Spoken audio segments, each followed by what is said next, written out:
ಇದೀಗ ಕೆಪಿಸಿಸಿ ನೂತನ ಅಧ್ಯಕ್ಷರಾಗಿ ಹರಿಪ್ರಸಾದ್ ಪದಗ್ರಹಣ ನಡೆದಿದೆ. ಬೆಂಗಳೂರಿನ ಅರಮನೆ ಮೈದಾನದಲ್ಲಿ ಈ ಕಾರ್ಯಕ್ರಮ ಬಹಳ ಅದ್ದೂರಿಯಾಗಿ ನಡೆಯಿತು. ಹಾಗೆ ಸಿಎಂ ಕೂಡ ಅದಾದ ನಂತರ ಮಾತನಾಡಿರುವುದನ್ನು ಕೂಡ ನಾವು ಗಮನಿಸಿದ್ವಿ.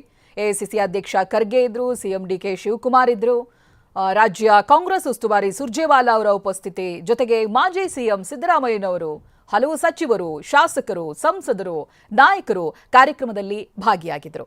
ಹರಿಪ್ರಸಾದ್ಗೆ ಡಿಕೆಶಿಯಿಂದ ಪಕ್ಷದ ಸಾರಥ್ಯ ಹಸ್ತಾಂತರ ಕಾರ್ಯಕ್ರಮ ನಡೆಯಿತು. ಆ ಧ್ವಜವನ್ನ ಹಸ್ತಾಂತರ ಮಾಡಿದ್ದಾರೆ. ಹಾಗೆ ಪದಗ್ರಹಣ ಕಾರ್ಯಕ್ರಮ ಇದಾಗಲೇ ನಡೆದಿದೆ. ಅಧಿಕಾರ ಹಸ್ತಾಂತರ ಕೂಡ ಆಗಿದೆ. ಬಿಕೆ ಹರಿಪ್ರಸಾದ್ ಅವರು ನೂತನ ಕೆಪಿಸಿಸಿ ಸಾರಥಿಯಾಗಿ ಪಕ್ಷವನ್ನ ಇನ್ಮುಂದೆ ಮುನ್ನಡೆಸ್ತಾರೆ. ಪಕ್ಷದಲ್ಲಿ ಈ ಕಾರ್ಯಕ್ರಮದಲ್ಲಿ ಸಾಕಷ್ಟು ಜನ ಸಚಿವರು, ಶಾಸಕರು, ಸಂಸದರು ಹಾಗೆ ಕಾಂಗ್ರೆಸ್ನ ನಾಯಕರು ಭಾಗಿಯಾಗಿರೋದನ್ನ ನೋಡಬಹುದಾಗಿದೆ. ಸಿದ್ದರಾಮಯ್ಯನವರ ಮಾರ್ಗದರ್ಶನದಲ್ಲಿ ಮತ್ತೆ ಎಲ್ಲಾ ನಮ್ಮ ನಾಯಕರ ಮಾರ್ಗದರ್ಶನದಲ್ಲಿ, ಸುರ್ಜೆ ಅವರ ಮಾರ್ಗದರ್ಶನದಲ್ಲಿ ಎಐಸಿಸಿ ಅಧ್ಯಕ್ಷರು ಮಲ್ಲಿಕಾರ್ಜುನ ಖರ್ಗೆ ಅವರು ಯಾವುದೇ ಚಾರ್ಜ್ ತಗೊಳ್ಳೋದಕ್ಕೆ ಯಾವ ರಾಜ್ಯಕ್ಕೆ ಹೋಗಲ್ಲ. PCC president Congress guarantees. ಇನ್ನು ಕೆಪಿಸಿಸಿ ಅಧ್ಯಕ್ಷರಾಗಿ ಬಿಕೆ ಹರಿಪ್ರಸಾದ್ ಅವರು ಅಧಿಕಾರವನ್ನ ಸ್ವೀಕಾರ ಮಾಡ್ತಾ ಇದ್ದ ಹಾಗೇನೆ ಬಿಜೆಪಿ ಮತ್ತೆ ಆರ್ಎಸ್ಎಸ್ ವಿರುದ್ಧವಾಗಿ ಕಿಡಿಕಾರಿದ್ದಾರೆ. ಪ್ರಧಾನಿ ಮೋದಿ ವಿರುದ್ಧವೂ ಹರಿಪ್ರಸಾದ್ ಬೆಂಕಿ ಉಗುಳಿದ್ರು. ಕರ್ನಾಟಕ ರಾಜ್ಯ ಸರ್ವಜನಾಂಗದ ಶಾಂತಿಯ ತೋಟ, ಆದ್ರೆ ಬಿಜೆಪಿ ಮತ್ತೆ ಆರ್ಎಸ್ಎಸ್ ಧರ್ಮಾಧಾರಿತ ರಾಜಕಾರಣ ಮಾಡ್ತಾ ಇದೆ. ಆ ಮೂಲಕ ರಾಜ್ಯದಲ್ಲಿ ಶಾಂತಿ ಕದಡೋ ಕೆಲಸ ಮಾಡ್ತಿದ್ದಾರೆ. ನಾವೇನಾದ್ರೂ ಎಚ್ಚರ ತಪ್ಪಿದ್ರೆ ಸ್ವಾತಂತ್ರ್ಯವನ್ನೇ ನಿರ್ನಾಮ ಮಾಡ್ತಾರೆ. ಪೂರ್ವಜರು ಕೊಟ್ಟ ಸ್ವಾತಂತ್ರ್ಯವನ್ನ ನಿರ್ನಾಮ ಮಾಡೋದಕ್ಕೆ ಕಾಯ್ತಾ ಇದ್ದಾರೆ ಅನ್ನೋದಾಗಿ ಬಿಕೆ ಹರಿಪ್ರಸಾದ್ ವಾಗ್ದಾಳಿ ನಡೆಸಿದ್ದಾರೆ. ನಮ್ಮ ಶತ್ರುಗಳು ಅಂತ ಹೇಳೋದಿಲ್ಲ, ವಿರೋಧಿಗಳು ಅಂತ ಹೇಳ್ತಕ್ಕಂಥ ಭಾರತೀಯ ಜನತಾ ಪಾರ್ಟಿಯವರು ಮತ್ತು RSS ರವರು ಏನು ಸ್ವತಂತ್ರ ಹೋರಾಟದಲ್ಲಿ ಯಾವುದೇ ರೀತಿಯ ಕೊಡುಗೆ ಇಲ್ಲದಿರ್ತಕ್ಕಂಥ ಭಾರತೀಯ ಜನತಾ ಪಾರ್ಟಿ ಮತ್ತು RSS ರವರು ನಮ್ಮ ಮುಂದೆ ದೊಡ್ಡ ಸವಾಲನ್ನೇ ತಂದಿಟ್ಟಿದ್ದಾರೆ.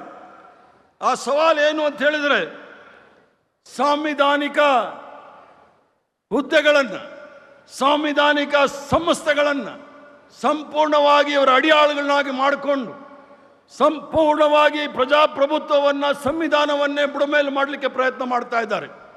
ಯಾಕಂದರೆ ಭಾರತೀಯ ಜನತಾ ಪಾರ್ಟಿಯವರು ಅವರ ಏನು ಪಿತೃಪಕ್ಷ ಅಂತ ಹೇಳ್ತಾರೆ RSSನ ಒಂದು ರಾಜಕೀಯ ಘಟಕ ಭಾರತೀಯ ಜನತಾ ಪಾರ್ಟಿ. ತ್ರಿವರ್ಣ ಧ್ವಜದ ವಿರುದ್ಧ ಇದ್ದಂಥವ್ರು, ಸಂವಿಧಾನದ ವಿರುದ್ಧ ಇದ್ದಂಥವ್ರು, ಸ್ವತಂತ್ರ ಹೋರಾಟದ ವಿರುದ್ಧ ಇದ್ದಂಥವ್ರು ಇವತ್ತು ಯಾವುದೋ ವಾಮ ಮಾರ್ಗದಿಂದ ಬಂದು ಅಧಿಕಾರವನ್ನು ಹಿಡಿದು ಸಂವಿಧಾನವನ್ನು ಸಹ ಮುಗಿಸ್ಲಿಕ್ಕೆ ಹೋಗ್ತಕ್ಕಂಥ ಕೆಲಸ ಮಾಡ್ತಾ ಇದ್ದಾರೆ. ಇದು ತಮ್ಮ ಸ್ವಾತಂತ್ರ್ಯವನ್ನು ಕಿತ್ಕೊಳ್ತಕ್ಕಂಥ ಕೆಲಸ ಯಾರು ಬ್ರಿಟಿಷರು ಮಾಡ್ತಾ ಇದ್ರು ಅದನ್ನು ಮಾಡ್ಲಿಕ್ಕೆ ಕೊಡ್ತಾ ಇದ್ದಾರೆ. ಅದಕ್ಕೆ ನಾವೆಲ್ಲರೂ ಸಹ ಎಚ್ಚರದಿಂದ ಇರಬೇಕಾಗತ್ತೆ.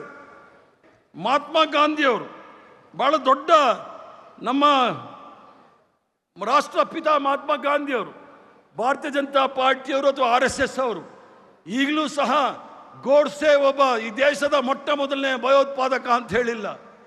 ಗೋಡ್ಸೆ ಮಹಾತ್ಮ ಗಾಂಧಿ ಅವರ ಕೊಲೆಗಡುಕ ಅಂತ ಇನ್ನೂ ಹೇಳಿಲ್ಲ. ಅದನ್ನು ಸಂಸ್ಕೃತದಲ್ಲಿ ಹೇಳ್ತಾರೆ ವಧ್ ಹುವಾ ಹೈ ಅಂತ ಹೇಳಿ. ಅವನೊಬ್ಬ ದೊಡ್ಡ ಕೊಲೆಗಾರ ಅಂತ ಹೇಳಲಿಕ್ಕೆ ಇವ್ರಿಗೆ ಯಾರಿಗೂ ಸಹ ಬರ್ತಾ ಇಲ್ಲ. ಆದರೆ ಬೇರೆ ದೇಶಕ್ಕೆ ಹೋದಾಗ ಮಹಾತ್ಮ ಗಾಂಧಿನೇ ಎಲ್ಲ ಅಂತ ಹೇಳಿ ಬೇರೆ ದೇಶದವ್ರ ಮುಂದೆ ತೋರಿಸ್ತಾ ಇದ್ದಾರೆ. ಇಲ್ಲ, ಭಾರತೀಯ ಜನತಾ ಪಾರ್ಟಿಗೆ ಯಾವುದೇ ಧೈರ್ಯ ಇಲ್ಲ. RSS ಅವರು ಪುಕ್ಕಲ್ರವರು. ನಾವು ಸುಮ್ಮನಾಗಿರೋದ್ರಿಂದ ಅವ್ರಿಗೆ ಅವಕಾಶಗಳಾಗ್ತಾ ಇದೆ. ಅದರಿಂದ ನಾವೆಲ್ಲ ಎಚ್ಚರ ವಹಿಸಬೇಕಾಗತ್ತೆ. ಪಂಡಿತ್ ಜವಾಹರ್ಲಾಲ್ ನೆಹರೂರವ್ರ ಬಗ್ಗೆ ಇಡೀ ಜೀವನ ಉದ್ದಕ್ಕೂ ಈಗಲೂ ಸಹ ನಿರಂತರವಾಗಿ ಅವ್ರಿಗೆ ಅವಹೇಳನ ಮಾಡ್ತಕ್ಕಂಥ ಕೆಲಸ RSS ಅವರು ಮಾಡ್ತಾ ಇದ್ದಾರೆ. ಆದರೆ ಅವರು ನೆಹರು ಅವರಿಗೆ ಯಾವುದೇ ರೀತಿಯ ಹತ್ತಿರಕ್ಕೆ ಬರೋಕ್ಕಾಗೋದಿಲ್ಲ. RSS ಅವರು ಇರಲಿ, ಭಾರತೀಯ ಜನತಾ ಪಾರ್ಟಿಯ ಯಾವುದೇ ದೊಡ್ಡ ನಾಯಕ ಅಂತ ಅನಿಸ್ಕೊಂಡವನು ಕೂಡ ಪಂಡಿತ್ ಜವಾಹರ್ಲಾಲ್ ನೆಹರೂರವ್ರ ಹತ್ರ ಬರೋಕ್ಕಾಗೋದಿಲ್ಲ. ಜೊತೆಗೆ ಪ್ರಧಾನಿ ಮೋದಿ ವಿರುದ್ಧವೂ ಕೂಡ ಬಿಕೆ ಹರಿಪ್ರಸಾದ್ ವಾಗ್ದಾಳಿ ನಡೆಸಿದ್ದಾರೆ. 12 ವರ್ಷದಲ್ಲಿ ಒಂದೇ ಒಂದು ಕಾರ್ಯಕ್ರಮ ಕೊಟ್ಟಿದ್ದಾರೆ. ಬಡವರ, ರೈತರ, ಯುವಕರ, ವಿದ್ಯಾರ್ಥಿಗಳ ಬಗ್ಗೆ ಒಂದೇ ಒಂದು ಕಾರ್ಯಕ್ರಮ ಕೊಟ್ಟಿದ್ದಾರೆ ಹೇಳಿ. ಸರೆಂಡರ್ ಮೋದಿ ಒಂದೇ ಒಂದು ಕಾರ್ಯಕ್ರಮ ಕೊಟ್ಟಿದ್ರೆ ನಾನು ಇವತ್ತೇ ರಾಜಕಾರಣ ಬಿಡೋದಕ್ಕೆ ಸಿದ್ಧನಿದ್ದೀನಿ ಅನ್ನೋದಾಗಿ ಪ್ರಧಾನಿ ಮೋದಿ ವಿರುದ್ಧ ಹರಿಪ್ರಸಾದ್ ವಾಗ್ದಾಳಿ ನಡೆಸಿದ್ದಾರೆ. ಆದರೆ ನಮ್ಮ ಪ್ರಧಾನಮಂತ್ರಿಗಳು ಏನಕ್ಕೆ ಹೋಗ್ತಾ ಇದ್ದಾರೆ ಅಂತ ನೋಡಿ. ಟ್ರಂಪ್ ಮುಂದೆ ಈಗಾಗಲೇ ಸಂಪೂರ್ಣವಾಗಿ ಶರಣಾಗತರಾಗಿದ್ದಾರೆ. ಸರೆಂಡರ್ ಮೋದಿ ಅಂತ ಹೇಳಿ ನಮ್ಮ ನಾಯಕ ರಾಹುಲ್ ಗಾಂಧಿ ಅವರು ಸುಮ್ಮನೆ ಹೇಳ್ತಾ ಇಲ್ಲ, ಸಂಪೂರ್ಣವಾಗಿ ಶರಣರಾಗಿರ್ತಕ್ಕಂಥದ್ದು ನಾವು ನೋಡ್ತಾ ಇದ್ದೀವಿ. ಯಾವುದಾದ್ರೂ ಒಂದು ಕಾರ್ಯಕ್ರಮ ಹೇಳಿ, ಬಡವರ ಬಗ್ಗೆ, ರೈತರ ಬಗ್ಗೆ, ಮಹಿಳೆಯರ ಬಗ್ಗೆ, ಯುವಕರ ಬಗ್ಗೆ, ವಿದ್ಯಾರ್ಥಿಗಳ ಬಗ್ಗೆ ಈ ಒಂದು ಸರೆಂಡರ್ ಮೋದಿ ಯಾವುದಾದ್ರೂ ಒಂದು ಕಾರ್ಯಕ್ರಮ 12 ವರ್ಷದಲ್ಲಿ ಕೊಟ್ಟಿದ್ದಾನೆ ಅಂತ ಹೇಳಿಬಿಡಿ, ನಾನು ಇವತ್ತೇ ರಾಜಕಾರಣ ಬಿಡ್ಲಿಕ್ಕೆ ತಯಾರಿದ್ದೇನೆ. ಪಾಕಿಸ್ತಾನ, ಮುಸಲ್ಮಾನ್, ಚಿಕನ್, ಮಟನ್, ಮछली, ಮಂಗಲ್ಸೂತ್ರ ಅಂತ ಹೇಳ್ಕೊಂಡು ಜನಗಳನ್ನ ತಪ್ಪು ದಾರಿಗೆ ಎಳಿತಕ್ಕಂಥ ಈ ಸರ್ಕಾರಕ್ಕೆ ನಾವೇನಾದರೂ ಒಂದು ಕಡೆಗಾಣಿಸ್ಲಿಲ್ಲ ಅಂದರೆ ಭಾರಿ ಕಷ್ಟ ಆಗುತ್ತೆ ಮುಂದಿನ ದಿನಗಳಲ್ಲಿ.